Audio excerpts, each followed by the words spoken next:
And I'm Katie. And you are listening to Ropedrop Parkhop. Welcome back, friends. We're recording when it's dark outside for the first time in a long time, and it feels really weird. Yes, and let's just give you this update, and let's just say that this is going to be the update from here until March, unless you hear otherwise. It's cold. It is cold. But it was actually semi-pleasant today. The sun was out at least, and it wasn't windy. Yeah, but it's still cold. And there are no beaches nearby. And I need to fix that. I need to live somewhere near a beach. All right, should we start with a review? Let's do it. All right, this one is from Trippin' Les, which is apparently Leslie from Northern California. So thank you, Leslie from Northern California. Mm-hmm. Perfect mix of helpful and F. Fun? Yes. Probably.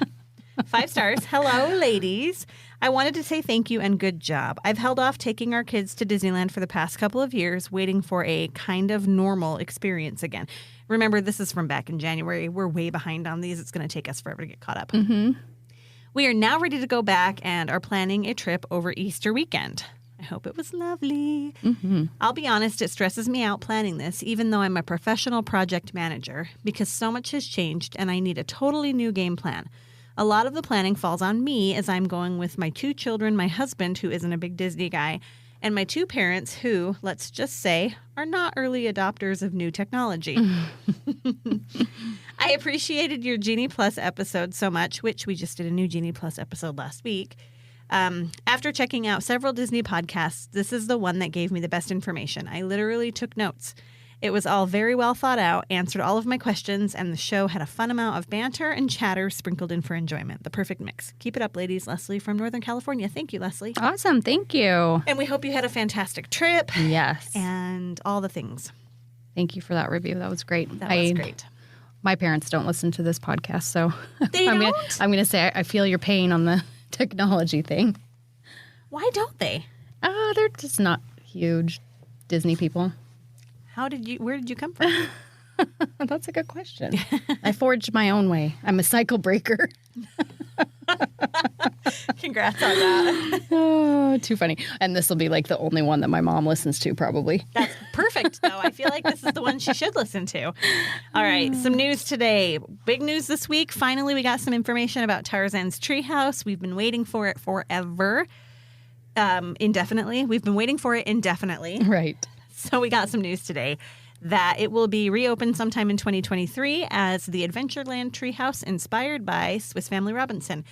We called this. We did. It somewhat. We said Swiss Family Robinson, and it's actually a new Swiss Family Robinson.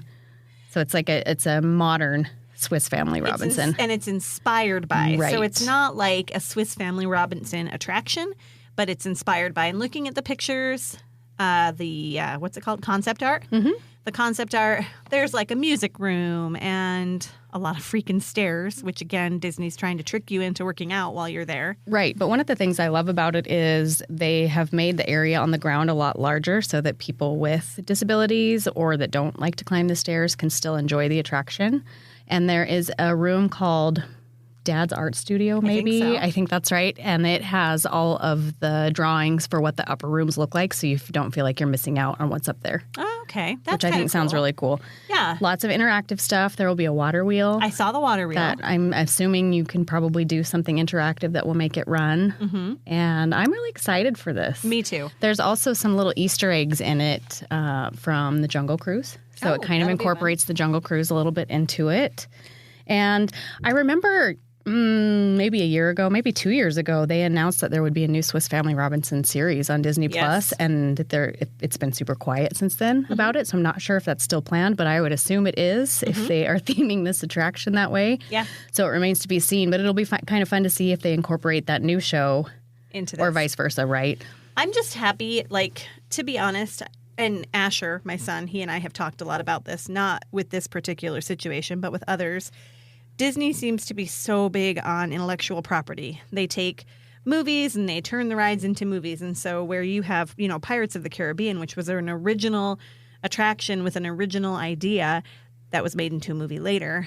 But everything now seems based on movies. We don't get new attractions that are just original. And so I love that they're throwing it back to something that was original to the park. It was, when did it open? When did the original Swiss Family Treehouse open? Oh, gosh. Like way early on. In the 60s, I think. And then they closed it in, what did I tell you earlier? 1999? Yes. And so it was there for so long. It's still at Magic Kingdom in Orlando. It's still at Disney Paris also. Okay. I'm trying to decide if it's... I was reading a little bit about it last night. But anyway, I'm super excited that they're throwing it back to something a little vintage. Yeah, I think it'll be great. I know a lot of people were disappointed. They wanted Encanto. Yeah. I'm not disappointed. Encanto is still new enough. I mean, not that ever stops Disney, right? If they see something being successful, they latch right onto it. But I am glad that they're doing something a little more vintagey. You know that we're big fans of vintage stuff. So, and that will be opening sometime in 2023. Yes.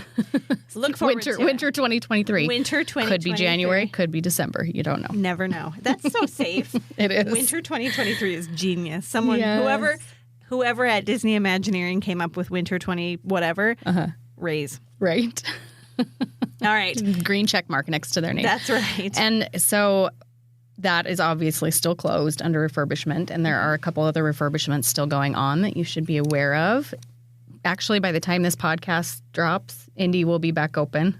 It's closing, and then it's opening. Right, and then so will Monsters, Inc. That's also opening up this coming weekend. So good news. The only thing that you need to be worried about is Tarzan's Treehouse, unless there's some new refurbs that come up before then. But I doubt it. Because holiday season is in full swing. And we just learned that fireworks are going to be going nightly through the holiday season, it looks like. Yes. So that's good news. That is good news. As long as the weather cooperates. You know, that's your caveat is the weather has to be nice. No wind, high up. Right. And that, can happen on a moment's notice. You could be lined up for fireworks and have it be canceled right at 9:30 when they're supposed to start. But there is a beautiful castle lighting ceremony that happens twice every night, regardless of weather. So there's still some really fun nighttime entertainment you can enjoy. Yes, and head back to It's a Small World, and you can watch them light up the facade of It's a Small World. That's beautiful. There's a tree lighting ceremony at both parks. There's lots to do. Right. So even if fireworks are canceled, never fear. You'll still find something awesome. 100%. All right. Over at DCA, Black Panther has an increased presence. I know nothing about Black Panther, so Katie, take it away. You got it. I actually went and saw the movie Friday night. It was really good. It was very touching. I started texting her a bunch of things, and finally she was like, I'm in a movie. And she guessed which one. She's clairvoyant. So without giving any spoilers away for how the movie goes, there is a Black Panther meeting, a new Black Panther meeting in DCA, in Avengers Campus, plus M'Baku. We've already sort of mentioned him before, but we have some new information on what he's doing there. He's kind of teaching, it's called the Way of the Jabari. It's a little chant exercise, sort of similar to how the Wakanda Dora Milaje do their little show. And then over by the Hyperion Theater, there is what's it called? The Garden of Wakanda? I don't think that's the right name, but anyway. Something like that. And it's like a little helmet. Yes, it's a little celebration area, and it's sort of a memorial to T'Challa. And it looks like your Magic Band will interact with it. So if you have got Magic Band Plus, go over there and check that out. And then there is a new food booth, which this is the first food booth that has been dedicated to a movie. Cool. So Flavors of Wakanda is what it's called. And then also at the shawarma carts, they have a Black Panther-inspired dish. And also they have like a gauntlet, thing. Right. So Shuri is the character that gauntlet is based on. So there you go. None of these names. And then there's, of course, merchandise, things like that. So yes, go back in the big Avengers Superstore back there in Hollywoodland. What is that? Area 51. Just kidding. Yeah, that's what it feels like, right? I think is what it's called. I'm not sure if that's right. Yes, okay. But anyway, and then that's going from November 11th till January 8th. Yes. Pretty much basically the holiday season, right? Yes, and then Festival of Holidays, speaking of the holidays, in full swing. Of course, we recorded last Monday because we worked the election last Tuesday, which was great. Busy. The busiest part of our election, of our precinct, was they had redistricted some of the precinct that we were working in.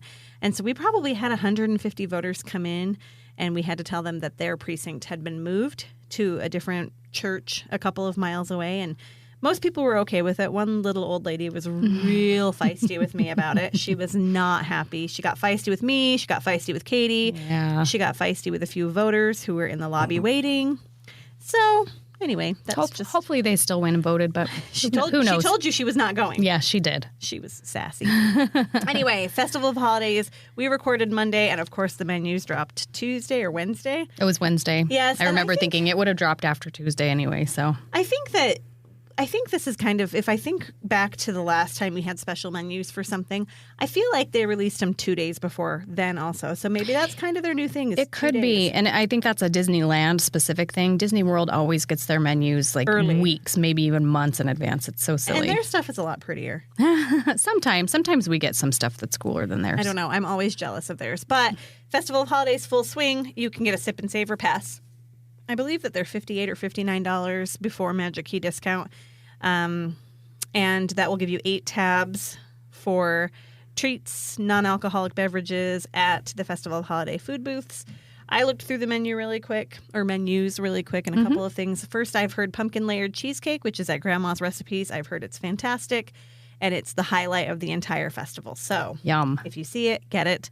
The Mrs. Claus hot cocoa macaron. Haven't they had that before? That sounds familiar. And I know they've had a hot chocolate one. I don't know if it was specifically named after Mrs. Claus. Claus. That's at the Favorite Things booth. The turkey poutine, which they've had before, is at Merry Mashups. And then they have a new Southern-style mac and cheese at the Holiday Duets booth, and it's got andouille sausage and spiced panko crunch. I love panko crunch on sushi. I would love it on mac and cheese. Mm-hmm. That sounds good to me. And then of course you have seasonal eats throughout the whole resort, and lots and lots of fun drinks. So many fun drinks. Yeah.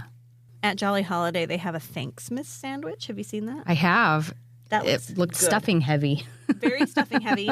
Dip it in gravy, cranberry, turkey. Mm-hmm. It looks delightful.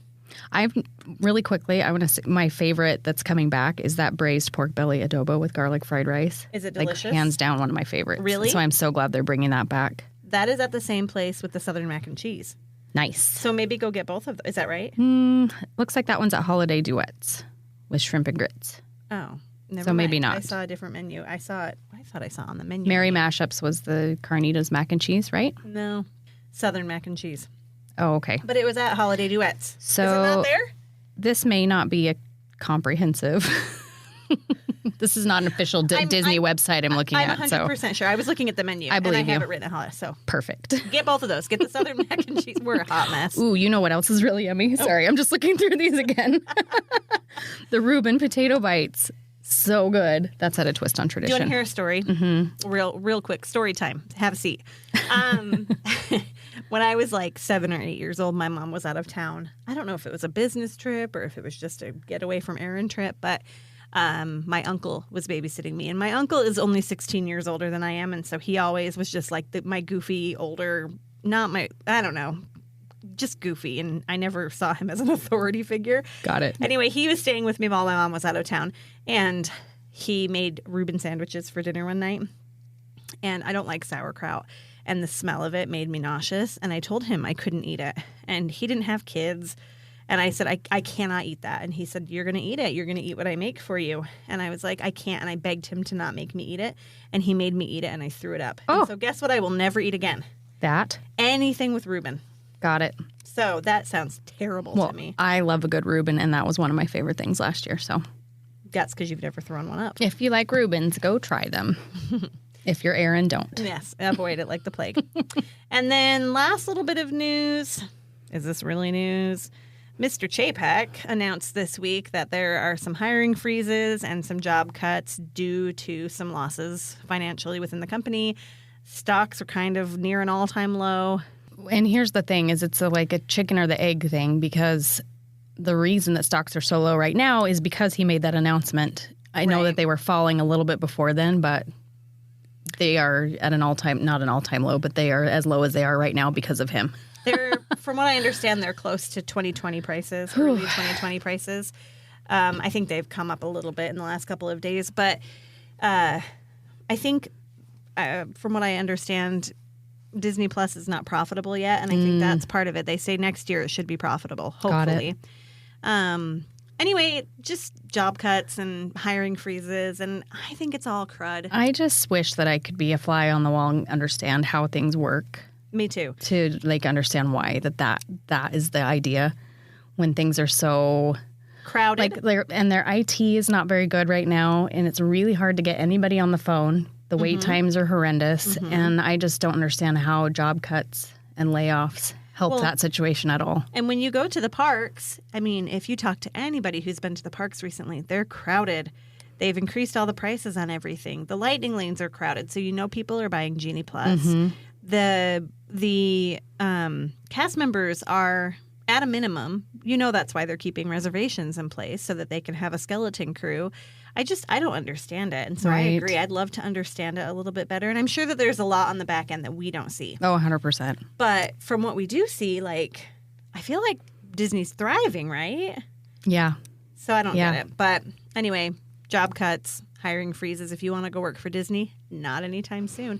I think it just sucks too that he announces this, which I'm not going to say he does this because I know it's bigger than just him. But it sucks that this is announced right before the holidays. True. It makes me sad. Well, and it remains to be seen, too, where the job cuts are happening, right? Right. Like, it's probably not in the parks. Hopefully not. And it's probably not customer service. Hopefully not. I hope. Yeah. So, I don't know. Those are the places we can't afford to lose any more people. So, we'll see. Anyway, blah, blah, blah, blah. And that's the news. And that is the news. And we have a guest today. We do. We're super excited. So, stay tuned. Listen to our little ad. And then come back and listen to our guest. Super fun guest. Our podcast is brought to you by Mouse World Travel.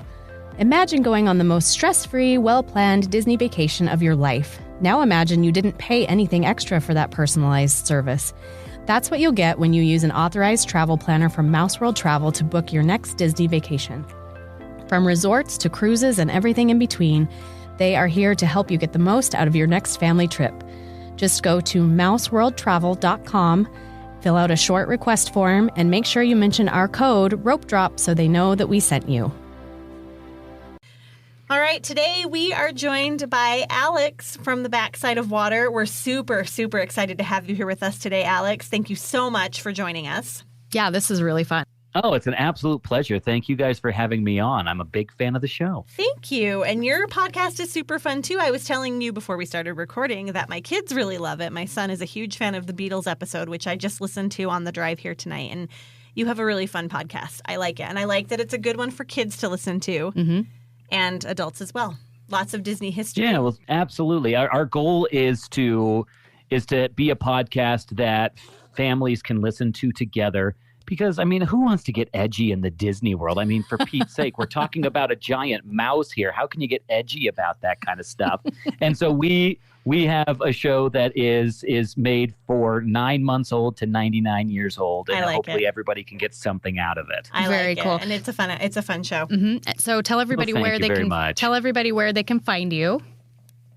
Yes. So you can find our show on basically any podcast platform available out there. The big ones we like to throw out are both Spotify and Apple Podcasts. And we also have a couple of other shows that we run under our network, the BSOW network. We have one called Did You Know Disney, which so the Backside of Water is focused primarily on the history of Disneyland attractions. We go attraction by attraction, starting in Adventureland, and we've gone through the Grand Circle Tour so far. And over the last 7 years, we've only made it to basically Space Mountain at this point.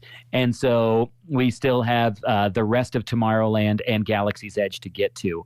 But our other podcast, Did You Know Disney, focuses more on the broad topics of Disney, whether it's Imagineering or films or experiences, whatever it may be. And then we also just launched at the beginning of 2022, we launched a show called the Smuggler's Dispatch podcast, which is our take on a Star Wars podcast. I run that with my buddy Michael Howarth, and we have an absolute blast over there. So if you listen to the Backside of Water and you like what you hear and you're a Star Wars fan, jump over to the Smuggler's Dispatch, because we transmit every other week from our ship, the Raven 5, that is flown by a repurposed battle droid from the Clone Wars era by the name of CB7. So we get pretty darn deep into the nerd world over there. None of that made any sense to me. It did to me.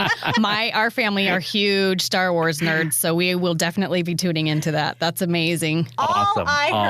All I heard just now is that you are the busiest man in podcasting. That is what I heard. I don't know. Joey from the Disney Universe podcast, that dude puts us to shame, because he basically podcasts while he sleeps and eats. It's unbelievable. Oh my gosh. That's crazy. We do one episode a week, one show. Mm-hmm. We added our kids this summer. We did an extra episode each week through the summer. Put them to work.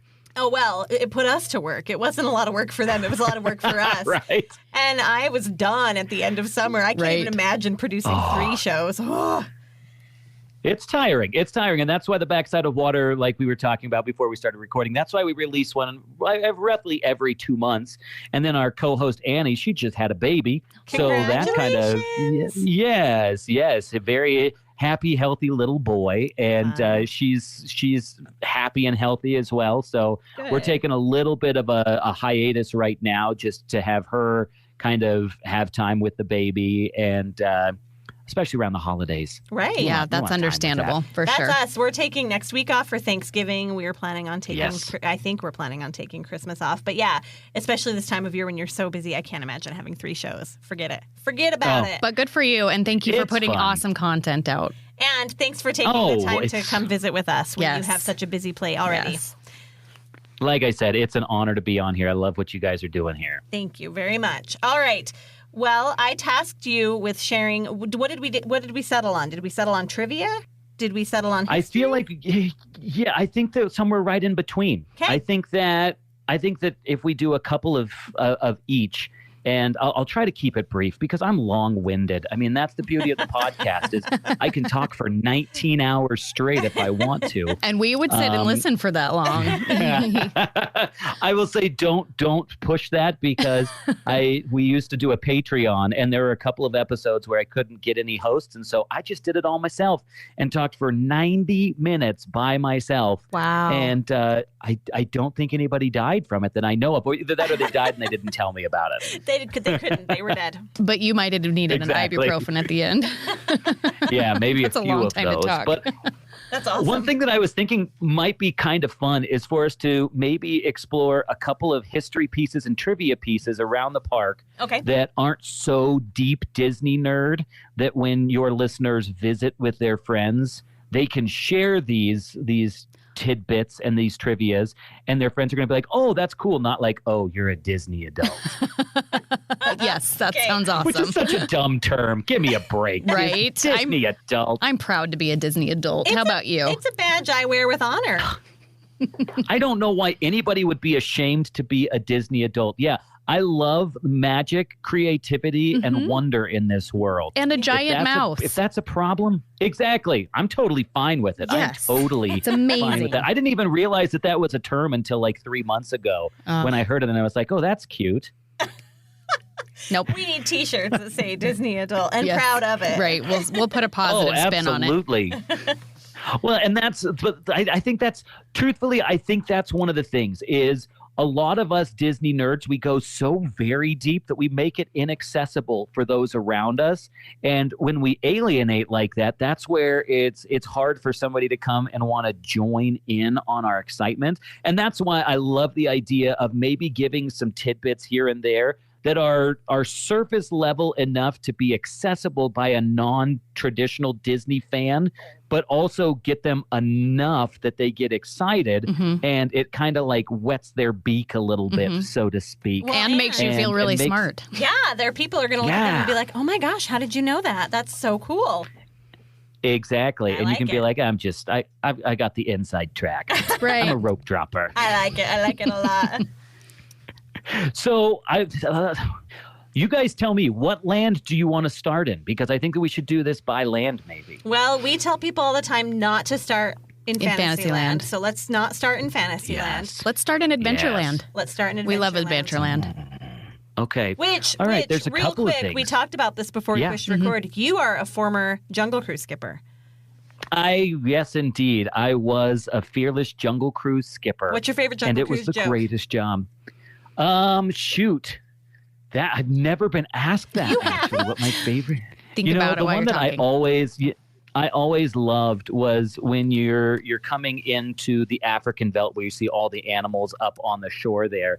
I love the mother-in-law joke back in the elephants. Yes. But the one that I loved is that whole scene when you come around and you're like, now we're heading into the African Veldt. The African Veldt is actually the oldest part of the jungle. You can tell that it's old because the zebras up there are still in black and white. Oh, and speaking of zebras, take a look at that sleeping zebra in there being protected by that sweet pride of lions. He looks dead, tired. So why don't we get out of here and let him rest in peace? I have never heard the black and white one, I don't think. I don't think I have either. That's really great. That's a good one. Oh, well. Yeah, I never went blue with my comedy. There's a lot of people who are like, let's get edgy, and I was like, let's keep it cheesy. Because like it. cheesy, and if people can make fun of me for being so bad by the end of the cruise, then mission accomplished. Yes. Okay. Thank you for that. Sorry. Oh, absolutely. So I would say, well, there's a couple of things. And I don't know if maybe you guys have talked about this before, but one thing that I think is really cool is the Walt Disney's Enchanted Tiki Room is the birth of audio animatronics. Mm-hmm. And the thing that's very cool about this, and again, maybe you guys have talked about this and covered it before, is it actually all started on a trip to New Orleans for Walt and Lillian Disney. And Walt Disney was walking around all these little junk shops, and he found one that had this little bird in a cage. And it would do this little mechanical-like movement. And he was fascinated by the way that this worked. It seems like magic to him. And so he said, he took it back to his Imagineers and he said, hey, I want you to take this thing apart. He bought two of them, one for himself and one for the Imagineers to take apart. And he said, I want you to look at this and see how it works because we're going to use this in the park. So they took it apart and saw exactly how it worked. And he said, okay, we're going to put together a dinner show where people are going to have these birds singing to them while they eat their dinner. It was with that idea that the birth of audio animatronics exists today. And the thing that's amazing is we see this technology being used throughout the parks in absolutely phenomenal ways. Mm-hmm. And even outside of Disney sphere now, with whether it's Universal or beyond, everybody is using the technology of audio animatronics when it was all started by a bird. I love that. Is it true that he wanted it to be a live thing to begin with, like a dinner and actual bird show, but then he was told that the birds would poop in people's foods, and so he didn't do that? Is that true? So it wasn't. Yeah. So the birds weren't supposed to be real. The birds were supposed to all be audio animatronics, and the main reason that's like the jokey answer that he would give people is he'd be like, because the birds are standing overhead. And I think that it was Ward Kimball, who was the Imagineer, who was pushing that joke a lot. But realistically, the reason why they did not decide to go with the show was for turnaround. If the show was going to be about 27 minutes long and they wanted to get people through there faster than a 60-minute dinner, one of the things that's amazing about it is whenever you see a Walt Disney's in front of it, that means that Walt Disney actually funded that attraction out of his own pocket. Oh, wow. So the majority of Disney attractions were all created by sponsors, and you'll see these all over the place. One of my favorite ones is this absolutely seemingly non sequitur piece in Indiana Jones. As you're leaving, there's a box above the exit that says something like "Fortune comes to those who something," and it used to be a reference to Kodak, Kodak was one of the original sponsors of that ride. And when Kodak pulled the plug on their sponsoring of it, it disappeared, and nobody even knows the reference, but it's still there. So next time you're leaving Indiana Jones, you can check it out up top, funny. Unless they've taken it out in like the last 18 months. Okay. Very cool. But pay attention. The reason why it's Walt Disney's Enchanted Tiki Room is because he funded it himself out of his own pocket. because it was considered too risky of an idea, and he wanted to prove to people that it was viable, so he had to make it more of a people eater, being able to get people through it as quickly as possible. So that's why they cut the dinner show and decided just to have it as a visual song and dance number. And now we just eat Dole Whips while we're watching the show instead of a full dinner. Yes. So it turned into a meal and a show anyway. And it's sponsored by Dole. Speaking of being sponsored, didn't they put up a Dole sign in the Tropical Hideaway? That must be a throwback. I believe so. Well, so yes, I mean there's a lot of great references, especially to the Society of Explorers and Adventurers inside of the Tropical Hideaway. And you see Rosita. Jose makes a joke in there, and so you finally get to see Rosita over in the Tropical Hideaway. Right. So those are some of my favorites. I love the Tiki Room. I do Back too. when I was working there were a lot of people who were like, at that point, the Tiki Room and Jungle Cruise were on the verge of closure because they were so unpopular that people were like, yeah, we're going to basically just see these turn into a couple of Indiana Jones experiences instead. So I'm glad to see that there has been this resurgence in the love of the Tiki Room and Jungle, because people don't realize it, but around the early 2010s, we almost lost both of them forever, and I'm so glad we didn't. Yeah, I thank think goodness. that there's been a resurgence of nostalgia in the last few years. I think Yes. And not just around Disney either. It's like in general. Yes. Yeah, but especially in Disney, which makes me very happy because I love both of those. Okay, let's move into New Orleans Square. New Orleans Square. Oh, sorry. Can I say two little quick pieces Absolutely not. of Adventureland? Okay, moving on. This is our New show. Orleans Square. Back to Adventureland, please. There are a couple of things, just two more things that I wanted to point out. I'm assuming, have you guys talked about Patrick Bogora, the little man of Disneyland? Yes. We have. Okay. Have you guys talked about the Dominguez Palm? We Yes. have, yes.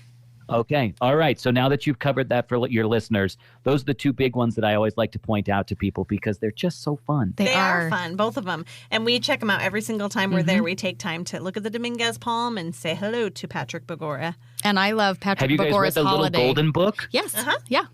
Yes. I love his holiday decorations at Christmas time. The little man of Disneyland. I agree. So cute. It's such an awesome little. It makes no sense why Patrick Bogora is in there. Right by Indiana Jones. That's but what I why love not? About it. Yeah, it makes zero sense. Yes. 0 cents whatsoever. So in New Orleans Square, I'm trying to think. One of the easy ones that you can point out when you're walking through the park to your friends is when you look up to the right of Pirates of the Caribbean, you'll see Walt Disney's and Roy O. Disney's initials up at the top there, For the Dream which is Suite. always a fun. The Dream Suite used to be there, which is R.I.P. to the Dream Suite. And now it's 21 Royal. Is that right? Is that where the 21 Royal restaurant, whatever you want to call it, is? It was rumored to be there right now, from my understanding. After it closed as part of the extension of the Disney Gallery, there's really no activity going on up there, Oh. which is Really? interesting. Do you know what that started as? No. Wasn't it supposed to be Walt's apartment? Well, Walt toyed with the idea over there, but it actually started out as an insurance building. Wow. What? That's nice and there boring. Were people, exactly.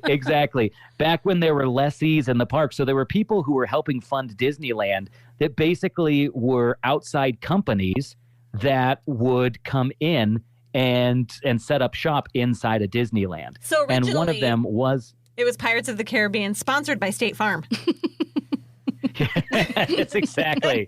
It was actually Liberty Mutual. Well, So that would make sense down in Walt Disney World, Liberty Square. Right. Yeah. So we might have seen an emu on the Pirates of the Caribbean ride at some point, right? Instead of yo-ho, yo-ho. Exactly, just looking around. It would have been Liberty. I love it. So one of the cool things that I would recommend in New Orleans Square is if you take a moment to eat inside of the Blue Bayou restaurant, there's a tree in there that and it's actually based off of a tree in New Orleans called the dueling tree. And the dueling tree is literally what it sounds like back in the day, is when people had a beef to squash, they would go to the dueling tree and quite literally fight to the death. Wow. And they decided to add tribute to that inside of the Blue Bayou restaurant, which the Blue Bayou is just, I think, the best restaurant in all of Disney, in my opinion. I agree. You can't have an experience like that anywhere else. Oh, without question. And I mean, there's so much trivia. Oh, also one of the big ones, and you may have talked about this, is have you guys listened to, or when you're standing at the train station over in New Orleans Square there, you hear the tapping? Yep. Now, I will say, yes, the Morse code was originally a dirty message that one of the Imagineers had put together. And Walt Disney actually knew Morse code. And when he walked by, he was like, what is that? That is unacceptable. I love that. And it has never been disclosed what the original message was. And I'm very curious. We'll have to use our imaginations. Scooting back really quickly to Blue Bayou, did you know, we could have mentioned this in news, they released a new menu this week that has prime rib on the menu. Right. Oh, heaven's sakes. As if it couldn't have gotten better now, you can have prime rib inside Pirates of the Caribbean. But can they deep fry it and serve it with raspberry preserves is the question. I heard the Monte Cristo was removed from the menu. I don't know if that means. Get out of town. I know. I wonder if it's on the secret menu, maybe. Maybe. I don't know. But it's not on the menu anymore at Blue Bayou. But it wasn't before COVID. There was a time that it wasn't on the menu, but you could ask for it and you could still receive it. So. Because they do have it at Cafe Orleans still. And don't they share a kitchen? They do. So I'm not saying it's not there. Your mileage may vary. Let me say... Yeah, that backstage area between those restaurants is absolutely phenomenal. Really? Oh, cool. That'd be fun to see. It's the only time that you actually feel like you're underground in backstage Disney because there's a lot of people who are like, oh, there's all a lot of tunnels and all that. There aren't any tunnels. Nope, no There's tunnels. one tunnel. There's actually one single tunnel, and it goes from where you get picked up, or I should say where the drop-off area if casting, and then you walk under the TDA building right there, and that's it. That's the only tunnel. Huh. And it's filled with cool pictures, but it feels like an administrative building. But that's an aside. There was another one. Oh, this is real deep nerd. Okay. So don't share this one with your friends. But this is just for especially if you want to show like your pure Disney elitism. The message that's tapped out in Morse code is not word for word the original opening lines. The original lines were, "To all who come to this happy place, welcome." Whereas on the tap that you get inside Morse code, it's "To all who come to Disneyland, welcome." Huh. So it's a little different, and you can throw that in your super Disney nerd friends and be like, "Well, actually, I know one better." That's amazing. I like that a lot. Yes. Okay, let's scurry to Critter Country. Got anything there? With Critter Country, there's not. I mean, you can do. I'm sure you guys have talked about the Winnie the Pooh with the 3 heads. That reference the Country Bear Jamboree. Bear. But I'm trying to think. There's not a lot. Critter Country was the land that everyone forgot. Yeah. Right. And with this whole change of Tiana's Bayou Adventure, I just feel like New Orleans Square is going to absorb half of it. And all that's going to be left is a couple of bumblebees buzzing around some hives, and that's it. I'm not going to lie. I'm kind of fine with that. Are you? I feel like it's time. I feel like it's time for something. I mean, it's a dead end back there. Pooh is great for little ones. Pooh's a great attraction, but there's just not a lot going on. I mean, outside of the little whatever, the Tigger's hidey hole back there that has the great treats, that's awesome. Yeah, I think that's actually I think that's the term, right? Tigger's hidey hole. Let's go back into Galaxy's Edge. Okay. Galaxy's Edge.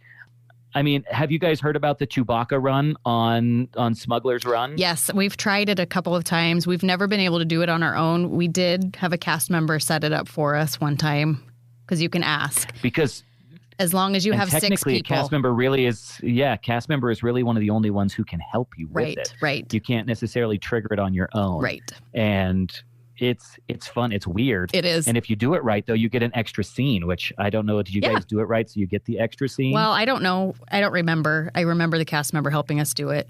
This is me out of the conversation again, because I get motion sick, so I sit out Smuggler's Run. But yes, we did get an extra scene, but we weren't sure at the time if that was because we had performed better than before.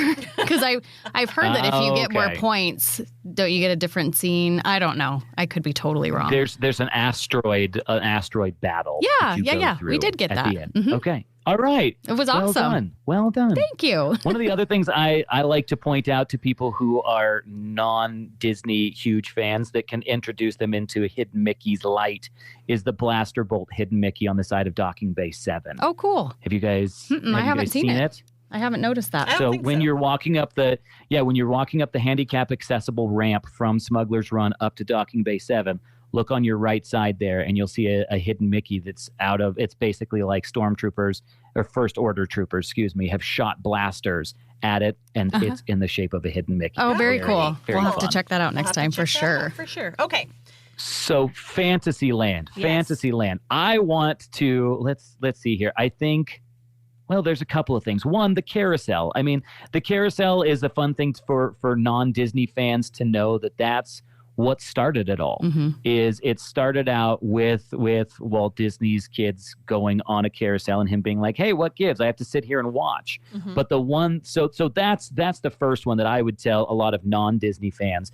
But there's two that I want to share with with deep Disney fans. The Golden Spike. Everybody's been told that is the middle point of Disneyland, and there is nothing further than the truth. And it has never been designed as the middle point of Disneyland. Got it. And so I don't know if you guys have talked about that at length, but I don't think we haven't. Yeah, so the Golden Spike, as you're walking through Sleeping Beauty's castle, you'll see it on the ground, and you see so many people walk over and be like, look, right here, this is the geographical center of Disneyland. And we can walk by and blow raspberries at them as they say that. Yep. Like, you don't know anything. Exactly. It's really just a surveying marker. That's the only reason why it was there. Huh.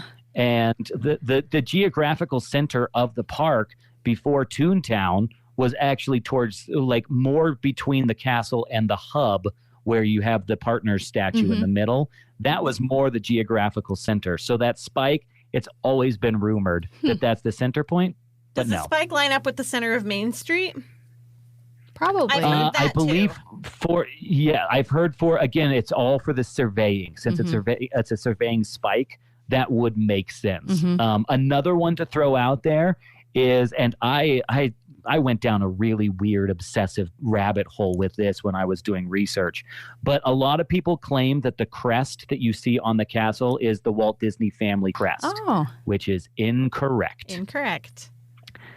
So Walt Disney actually took that. If you look at it, it's the royal crest of England. And basically it's the royal family's English crest, the 3 lions that you see on there. And when you actually look into the history of the Disney family name, it actually it's a French name, and it is Le Désigné, or some sort of way that you pronounce it. I don't speak French, but Walt Disney was told. That sounded very French. I know, right? Yeah, guys, I eat escargot with the best of them. But Walt Disney was told that crest was his family crest, and so he just took it at face value and put it right up in there. He was swindled. He was bamboozled. He was. He was hoodwinked. He's not perfect. Which is. I know. But I think it's a great story because Walt Disney, he did just take things at face value. He was like, okay, whatever you say, bub. And he puts it up there and had pride with it. And I look at it and say, okay, since the Disney family didn't have a crest, you can kind of just take that why can't it be theirs? I think it should be. Exactly. Adopt it at that point. Let's see here. Toontown. Here's what I would recommend.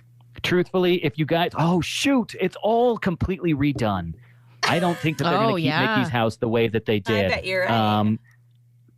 There's some pretty phenomenal things that they did with Mickey's house in Toontown, and you actually see a progression of Mickey Mouse's different eras as you go through the house. Yeah, I think I've heard that with before. Steamboat Willie. and going all the way through to the very end. And the thing that's amazing about that, it was completely by accident. Oh, that's kind of fun. Yes. So we actually had the vice president of Imagineering, Joe Lancicero, on our show, Did You Know Disney? And he was the person who oversaw the entire building of Toontown. And he was personally overseeing Mickey's house. And so I asked him, I was like, this is something that I'm seeing. Is this legit? And he was like, no, that's nothing that we ever like specifically said, but it works out really well. That's really cool. So good eye seeing that. But yeah, it was a magically happy accident with that. That is really cool. I like that. And did you know that that's the only place where you actually see Walt Disney's name on a Disney window is back in Toontown? Oh, no. That's so interesting. Yep. On a Disney window like what you'd see on Main Street? Exactly. Yep. Mm-hmm. Michael Eisner had it put up back there, and you'll see, I think it says something like ink and paint Walt Disney. Very on cool. It. Oh, where is it? So, well, it used to be, I believe it was right above the 5 and Dime back there. It's tucked away really, really well. Okay. And I don't know with the update, the refresh that we're getting in 23, if it's still going to be there. I hope it's still there. It's totally going to be there. Maybe incorporated differently, but it's got to totally be there, right? Yeah, we'll have to check in with each other after January 23rd and see. Yeah, we'll have to pay close attention. And so let's jump into Tomorrowland. Okay. Tomorrowland. Oh, mercy. I'm trying to think of there's so much that's changed in Tomorrowland. And as far as nerdy stuff goes, oh, shoot. You know what I feel like? I think that we need to talk about the Zurg chest. Okay. You guys talk about the Zurg chest? No, we have not, but let's, because rumor has it that's how you score big. Yes. Oh, yes. Yes. And it ain't just rumor, it's fact. Is it? So, yeah. So with this, when you're on the Buzz Lightyear Astro Blasters with all of your friends, listeners, what you want to do is make sure in the first room where you see Zurg as he's turning around on his pivot, you want to shoot. There's a tiny little pinhole. It's about the size of a pencil eraser on his chest. And if you hit it just right, it gives you either between 50 or 70,000 points right off the bat. Whoa. And that's how you rack up a bunch of points, and so is by hitting that little point. Yeah, so this is the thing that you do not tell your friends, though. You just do it. Well, exactly. And then you keep it yourself. Right. Keep it to yourself and be like, I just got 600,000 points. What'd you get? Oh, 42,000? Yeah. Okay, so how does it feel last being time level 2? When we went in August, do you want to know how many points I scored on Buzz Lightyear? Yeah. 18,000. I think you hit I two stand Z's. humbled. I stand by the fact that my little shooter was busted because seriously, 18,900. I'm counting the 900. Oh boy, it was so bad. It's like golf. You know what? The lower the score, the more fun you had looking at the attraction. You're making her feel better. Mm-hmm. And but you want to know what? At 18,000, my picture still looked like this. Like I still looked really intense. So she still worked hard. Yes. I can totally appreciate that. So those are the things that I would say right off the bat. That's what I recommend. And then with, I guess, Main Street. Do we want to do Main Street real quick? Absolutely. I bet there's a million of them on Main Street, but give us your favorites. There is a million on Main Street. One thing that I think is really cool, though, again, especially for those non-deep Disney nerds, is look at the progression of the lights as you're walking in. And when you look at the lights, they will actually progress from newer to older. Oh. And it just goes to show the way that Main Street progresses in that way. Another thing that I think is, obviously you've got the candle up in Walt Disney's room there in his apartment. One thing that I think is really fun to understand is when you look at Walt's apartment, right behind it is where the hippos are in the Jungle Cruise. Yeah. And if you pay close attention, you can hear the gunfire every single time. Do you know why we shoot the guns back there? To let the next boat know that you're there, right? It's to let the whole Jungle Cruise know that we're still surviving, that we are still rolling. Because if you don't hear the gunshots back there, then you start to think something's up. And especially when you hear 3 shots, that means that somebody's derailed and gone right into the side of the riverbank. Wow. Does that happen? All the time. Yes. What? For real? Yeah. Oh, yeah. There's derail points. No There's way. a number of them, especially in the hippo pool. Yeah. And so what happens is when you go what they call the S curve, which is right past the where the Lost Safari is, the guy's getting poked by the rhino. Right there's this way that the water kicks up and it actually will pull the backside of your boat upwards. And if you don't ride or if you don't gun it through there, you'll actually hit that point and that wave will take you and just take your basically your clasp right off the rail and sink you right off into the hippos. Yeah. Oh, see, that's some fun info. And how do you get the boat back on the rails? You close down the ride for about a day and a half while they put it back on there by scuba divers. That's crazy. Am I totally ruining the magic for some people with this? There's no track. It's trackless. Right. No. But if there was, apparently you can derail back there. That's amazing. Yes. Same place over in the Nile right there. Okay. When you're turning down into the Nile, and it's a major derail zone as that well. Is interesting. Thankfully, I never derailed. Oh, good for you. That would be scary. Oh, yeah. Because you'd never live it down if you did, I'm sure. People were actually forgiving about that. They were not forgiving about other things. Like if you weren't funny, they were very unforgiving about that. But if you did something like that, they're like, I guess it happens to everybody. I mean, at least at Disneyland, we have not sunk in a boat lately at the Jungle Cruise, right? Right. Like Disney World has. Right. That's fact, though. I do love the additions. I think I'm one of the few who actually really love the story elements that they've put in the ride now. I think that it actually finally gives the Jungle Cruise a narrative story instead of just being a thematic place. I liked the changes for sure. Yeah, I did too. I agree. So those are the big things that I would point out for sure. I love them all. And there's just so many. I know fun we things. could talk. We seriously could talk to you for like 4 more hours, but we are out of time. But we'll have you back. Exactly. Let's do it again. Let's do a part 2. Yeah. Okay. Yes, absolutely. And absolutely. And then we know where to find your podcast. Where can we find you on social media? You can search just the Backside of Water podcast on both Instagram and Facebook. We got a fun little community at both of those spots, and we'd love to have you join us. Perfect. Awesome. And it is a fun little community. And thank you again so much, Alex, for joining us today. I know you have some travel in your near future, so travel safely.